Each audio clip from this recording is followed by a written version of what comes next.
La Corée du Nord a un double besoin, montrer qu'il a vraiment des armes nucléaires, d'une part, et d'autre part, montrer que ces armes sont en augmentation de puissance, en augmentation de fiabilité. Là, dans le cadre d'une dissuasion à la fois du très faible au fort et du fou au fort, on est dans des essais qui sont relativement logiques, encore une fois dans la logique de Kim Jong-un, pas forcément dans la logique internationale. Et selon vous, il les ferait où, ces essais? Comme il les a déjà fait, ce sont des essais souterrains qui sont faits à l'intérieur de la Corée du Nord, dans des tunnels qui sont creusés à cet effet, comme tous les autres pays ont fait dans leur progression dans le nucléaire. Ouais, donc si je comprends bien, rien de visible pour les observateurs ou pour la communauté internationale. Alors si, tous ces essais sont visibles, d'une part parce qu'ils provoquent des chocs sismiques qui sont analysables en tant que choc sismique, c'est un peu différent d'un tremblement de terre. Il y a des ondes particulières avec des fronts d'ondes, des vitesses de fronts d'ondes bien particuliers, donc on sait tout de suite que c'est un test nucléaire. Et ensuite, il y a d'autres aspects qui peuvent être visibles, mais effectivement, il n'y a pas de pollution nucléaire liée à ces essais. On a un choc qui ressemble à un petit tremblement de terre. On va revenir dans un instant sur les réactions à l'international suite à ces nouveaux tirs de missiles. Mais avec vous, Annick Cizel, je voulais qu'on s'arrête sur une image qui a donc eu lieu vendredi lors de ce tir. On a vu la fille de Kim Jong-un assister à cet essai avec son père. Pourquoi, selon vous? Est-ce qu'il y a un peu comme un petit air de passation de pouvoir dans cette image? Alors, il y a surtout une affirmation de la part de Kim Jong-un que la dynastie, il est le fils de son père, de son grand-père, et la dynastie va perdurer. Elle perdurera sans doute par une fille, ce qui est un signe, après tout, de modernité qu'il affiche vis-à-vis de ses voisins aussi, et un signe que, après tout, qu'on est dans une situation normale, de normalité. Il fait son travail de chef d'État, qui est de protéger son pays, de s'assurer que son pays a la puissance suffisante pour ne pas se laisser intimider par les grandes puissances, ou les très grandes puissances. C'est ça le message qu'il a voulu faire passer? Il n'a sans doute pas les mêmes alliés que la Corée du Sud, son alter ego de l'autre côté de la ligne de démarcation. Il n'a sans doute pas les mêmes alliés, ou des alliés un petit peu moins proches. Là, on sait que la Chine, on espère, nous, les Occidentaux, que la Chine peut servir de médiateur, mais que pour autant, la partition de la Corée, finalement, arrange bien les Chinois.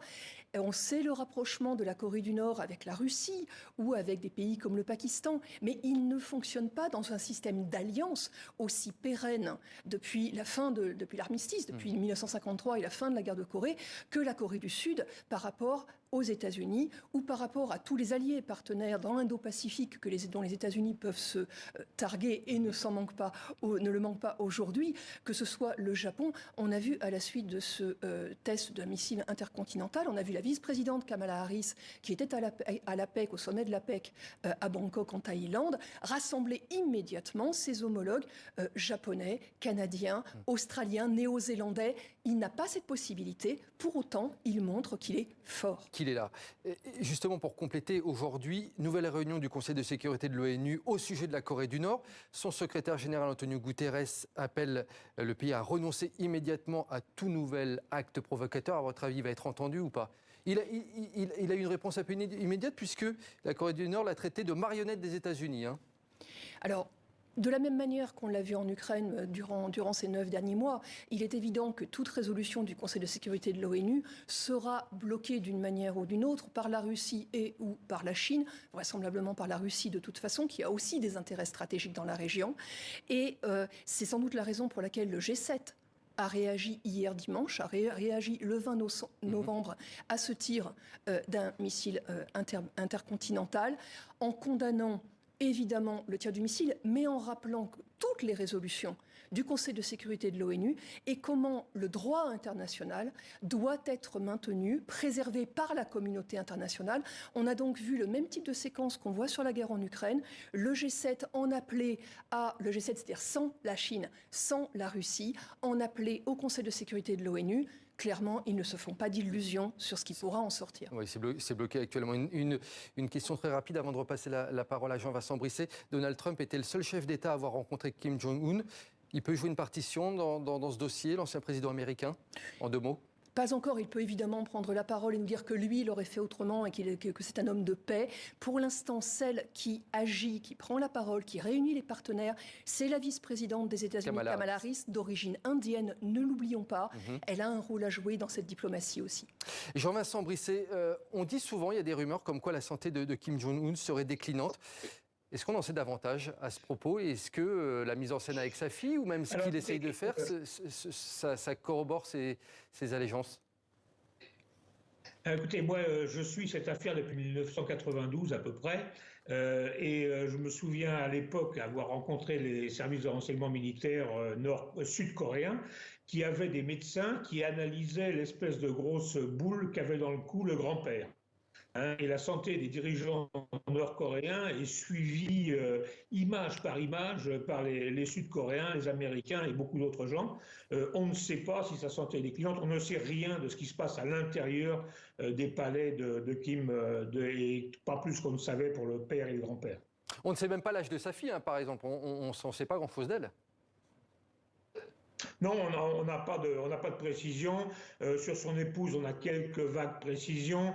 Il y a des problèmes de famille. Il y a un oncle dont on parle, dont on ne parle plus. La famille Kim est une espèce de nébuleuse qu'on connaît très très mal, même si il y a des spécialistes qui se penchent là-dessus, mais qui font ce que j'appelle de la criminologie.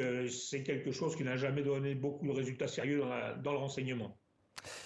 Annick Cizel, pour conclure, est-ce que selon vous, tout cela pourrait être une énorme campagne de communication, le tir de missile, l'affichage avec sa fille de la part de Kim Jong-un? Comment, avec le recul, vous voyez tout cela? Évidemment, c'est une campagne de communication, pour ne pas dire de propagande, vis-à-vis du peuple nord-coréen. En même temps, il faut garder à l'esprit que les États-Unis ont mené des exercices militaires conjoints avec la Corée du Sud très récemment, au mois d'octobre, avec le Japon ces derniers jours. Et à chaque fois, Kim Jong-un répond par des tirs de missiles, par des essais. L'un de ces missiles récemment est tombé à une encablure du Japon. Il ne faudrait pas un accident dans la volatilité actuelle des relations internationales dans la région.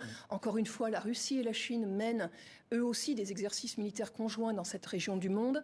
Il y a des conflits territoriaux sur des îles avec les Philippines et plusieurs pays. Donc il ne s'agirait pas qu'un missile plus ou moins bien fabriqué atterrisse là où il ne faut pas. Effectivement, ça pourrait être le risque. Jean-Vincent Brisset, là aussi, mot de conclusion. En 10 secondes, les alliés de la Corée du Nord, à l'heure actuelle, qui sont-ils? Alors, il faut bien comprendre que la Corée du Nord n'a pas d'alliés au sens propre du terme. Une alliance militaire, ça a des significations bien précises. La Corée du Nord est un boulet pour la Chine, et la Corée du Nord n'a pas d'alliés qui lui fournissent une assistance militaire régulière. Merci beaucoup Jean-Vincent Brisset, merci à vous Annick Cizel pour être venu sur le plateau 64 minutes et en Skype pour parler de la Corée du Nord. Merci à tous les deux.